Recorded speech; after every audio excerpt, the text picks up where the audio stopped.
Hey guys, it's Koren and we are back with another video continuing our inner conversations. This is part 4, reading through the book Prayer, The Art of Believing by Neville Goddard.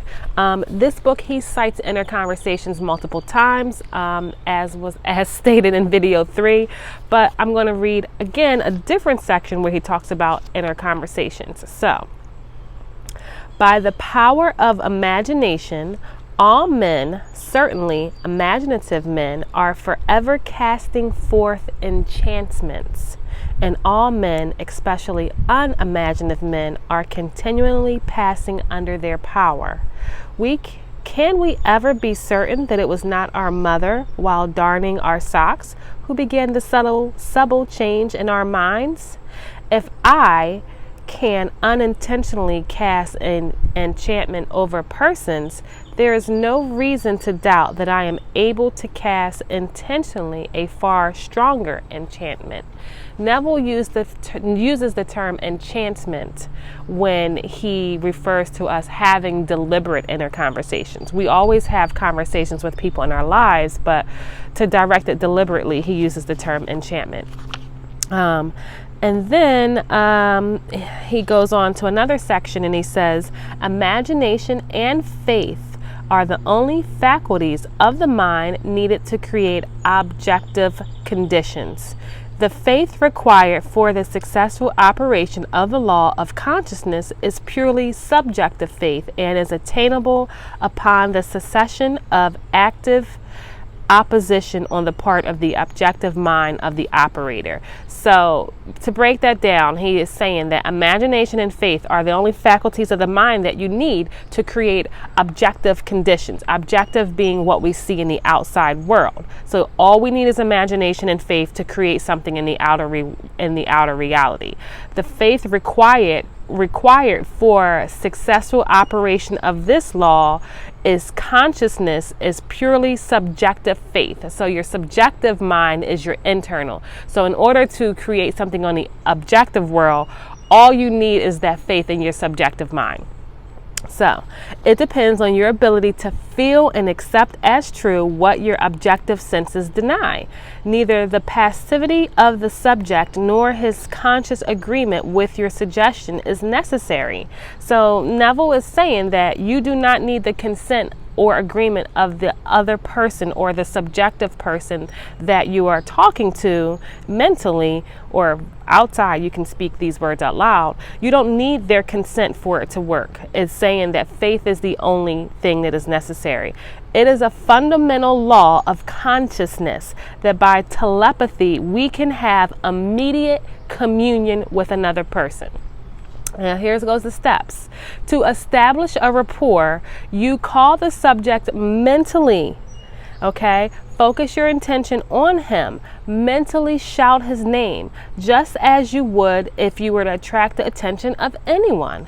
Imagine that he answers you and mentally hear his voice.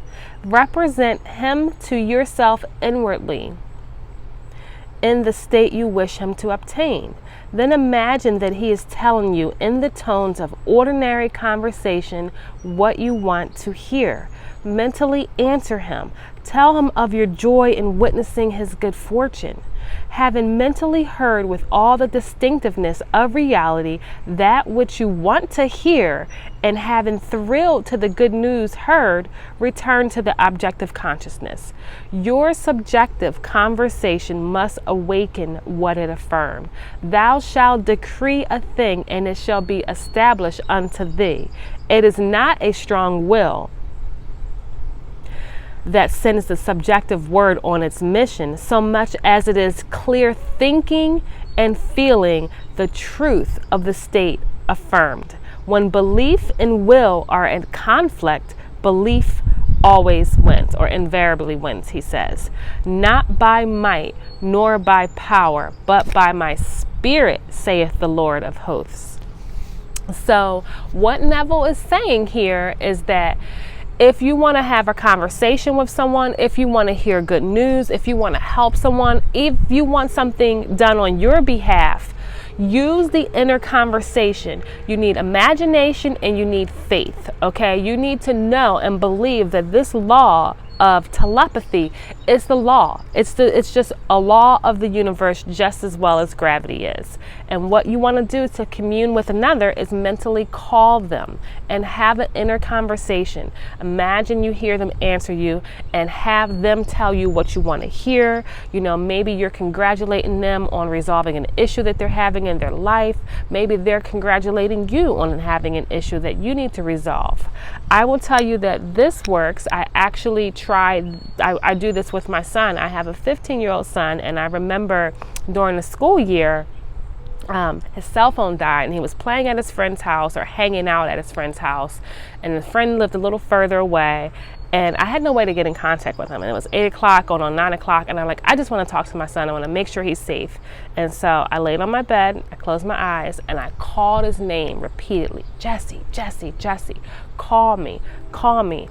And I represented him to me, you know, his face. I heard him we had the conversation. He said, I'm calling you right now. And then I was still a little concerned, but I said, no, I talked to him. He's calling me. And within 5 minutes, my son called me from a different number and said, Mom, I just wanted to call you. My phone died. You know, can you come pick me up now? And so these conversations that we have with people, we're having conversations all the time. No one is separate from you, okay? No one, everything is energy, and it's all present right here. And we have access to everything. You just have to understand the power of your mind and how things work. And more importantly, you've got to be creative, and you have to use your imagination and trust that your inner being is your divine God spirit and can do anything. So, hope you enjoyed this session. I have another one coming up on prayer, on inner conversations through the book, Prayer, the Art of Believing. Be sure to like, comment, and subscribe to the channel. Okay, bye.